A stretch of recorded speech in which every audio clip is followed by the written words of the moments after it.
ಸಜ್ಜನ ಬಂಧುಗಳೇ, ನೊಂದ ಮನಸ್ಸಿಗೆ ಸಂಜೀವಿನಿಯಾಗಿರುವ ಈ ಧ್ವನಿಗೆ ನಿಮ್ಮದೊಂದು ಲೈಕ್ ಇರಲಿ.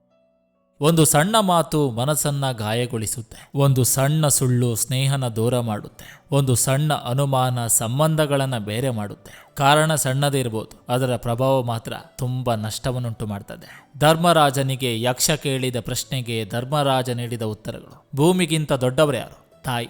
ಗಾಳಿಗಿಂತ ವೇಗವುಳ್ಳದು ಯಾವುದು? ಮನಸ್ಸು. ಹುಲ್ಲಿಗಿಂತ ಹೆಚ್ಚಾಗಿ ಬೆಳೆಯುವುದು ಯಾವುದು? ಚಿಂತೆ. ಉತ್ತಮವಾದ ಧನ ಯಾವುದು? ವಿದ್ಯೆ.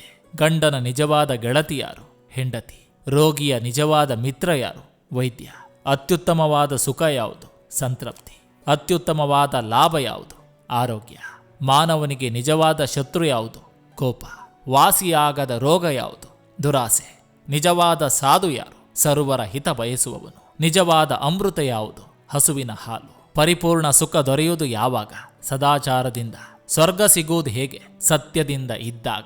ನಾವು ಬಿಡಬೇಕಾದದೇನು? ದುರಾಭಿಮಾನ, ಲೋಭ, ದುರಾಸೆ. ವಿಶ್ವದ ಅತೀ ದೊಡ್ಡ ಅಚ್ಚರಿ ಯಾವುದು? ನಾವು ಶಾಶ್ವತ ಎಂಬ ಭಾವನೆ. ಎಂತಹ ಅದ್ಭುತವಾದ ಉತ್ತರಗಳು ನೋಡಿ. ಗಂಗೆಯಲ್ಲಿ ಸ್ನಾನ ಮಾಡಿದ್ರೆ ಪಾಪ ಕಳೆದು ಹೋಗೋದಿಲ್ಲ. ಮನಸ್ಸಿನಲ್ಲಿ ಹುಟ್ಟುವ ಯೋಚನೆಗಳು ಇನ್ನೊಬ್ಬರಿಗೆ ಕೆಟ್ಟದನ್ನು ಬಯಸಿದ್ರೆ ನೀನು ಯಾವ ಸ್ನಾನ ಮಾಡಿಯೂ ಪ್ರಯೋಜನವಿಲ್ಲ.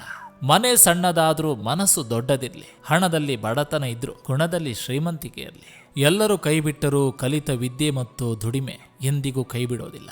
ಸಜ್ಜನ ಬಂಧುಗಳೇ, ಇದು ಇಂದಿನ ಸಂಚಿಕೆ ಅಂತ ಹೇಳ್ತಾ, ಈ ಸಂಚಿಕೆ ನಿಮಗೆ ಇಷ್ಟವಾಗಿದ್ರೆ ದಯವಿಟ್ಟು ಒಂದು ಲೈಕ್ ಮಾಡಿ, ಜೊತೆಗೊಂದು ಕಮೆಂಟ್ ಮಾಡಿ. ಮತ್ತೆ ಮುಂದಿನ ಸಂಚಿಕೆಯೊಂದಿಗೆ ಅತಿ ಶೀಘ್ರದಲ್ಲಿ ನಿಮ್ಮನ್ನ ಭೇಟಿ ಆಗ್ತೇನೆ. ನಿಮ್ಮೆಲ್ಲರ ಮನಸ್ಸು ಪ್ರಶಾಂತವಾಗಿರಲಿ ಅನ್ನೋದು ಈ ವಾಹಿನಿಯ ಉದ್ದೇಶ.